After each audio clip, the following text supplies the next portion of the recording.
Well, the big day is finally here. Your son or daughter is going to be a new driver soon. It's an exciting and also a bit scary of a time for parents. Today we're going to take a few minutes and just kind of capsulize some ideas that may help your son or daughter avoid certain claims or accidents, be cognizant of the responsibilities that come along with driving, as well as things to do just to be a more prudent and safe driver all in all. To begin with, we're going to talk about a few things to avoid accidents or claims on your insurance policy. Texting and driving is probably the worst thing that a young driver or any driver can do. Statistics have shown that texting and driving is more dangerous and hazardous, perhaps 10 times more than even drunk driving. Drinking and driving, texting and driving, drug usage and driving, all those things are strictly forbidden and should be avoided at all costs. The next thing I want to mention to you briefly is when your son or daughter takes the car out for the first time in bad weather. If he or she is licensed and it's January and it's the first snowstorm and they've never driven on ice or snow, perhaps you might want to avoid taking that first drive when the weather is bad. Help your son or daughter get accustomed to driving on ice or snow, experimenting in a parking lot or your driveway or things like that, so they get the feel for what the car will be like. Always clean the windshield before you leave.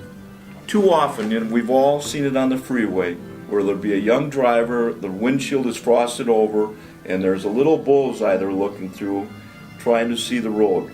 Again, moving along, there are some other basic things that you can do to avoid claims.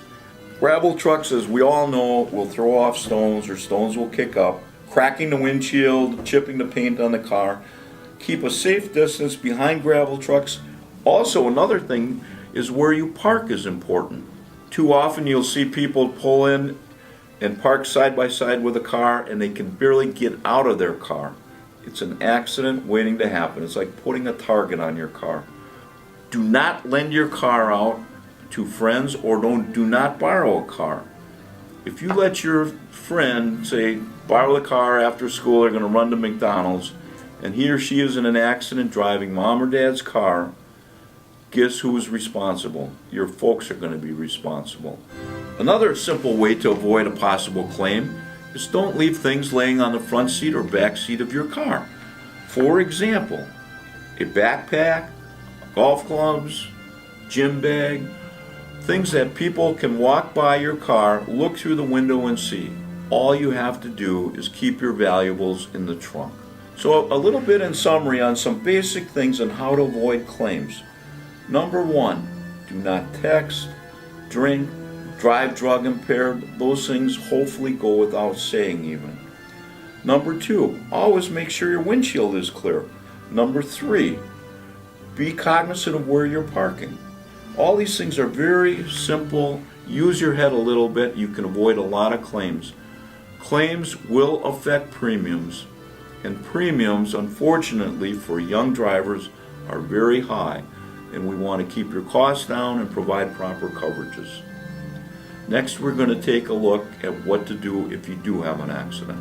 First of all, always call the police. The police report will document what happens on the scene. Take a picture of the cars.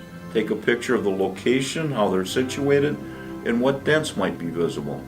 At the scene of an accident, take pictures of the other party's driver's license, take pictures of their license plate, and take pictures of their insurance card. Always call your parents. Certainly your parents want to know what's going on. You should notify them. Final thing is call us, your insurance agent. We're here to help, not to punish you. Sometimes stories can change. Someone may run into your son or daughter's car only to find out the next day the at-fault party says it was just the opposite. Those pictures that you can obtain on the scene will basically be all the information we need in completing and filing that claim. So far we've talked a little bit about how to avoid claims or accidents. We've talked a little about coverages. Now let's get down to the nitty-gritty. What are the costs of insurance? The cost of insurance we refer to as a premium. That's the amount that you pay for you or your mom and dad pay to insure the car you're driving and insure you as a driver. There's multiple factors that go into determining premiums. First of all, your age and your driving experience. Where you live affects the premium. The bigger the city, as a rule of thumb, the higher the rate of insurance. There are certain things you can do to help lower your premiums.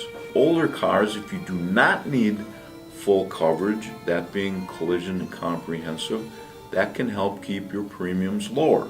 If you have a 3.0 GPA or better, you can many times get a discount that can amount to a couple $100 in your car insurance costs. Avoid high risk cars like Corvettes and Camaros and Firebirds, but sports cars can also carry a much higher premium, particularly for a young driver. As time goes on, and whether you go through high school, college, or you go into the workforce right away, if you want to know what premiums would be before you buy a car, always feel free to call. And finally, just a couple things to point out. Avoid claims, unnecessary claims, keep your driving record clear, use your head and common sense when you're driving. We want you to enjoy driving, and I'm sure you will. We're happy to write recommendations for those of you that have good driving records, and the recommendation, whether it be for a scholarship, college application, job application, please don't hesitate to call on us. The bottom line is enjoy driving, take care, and good luck.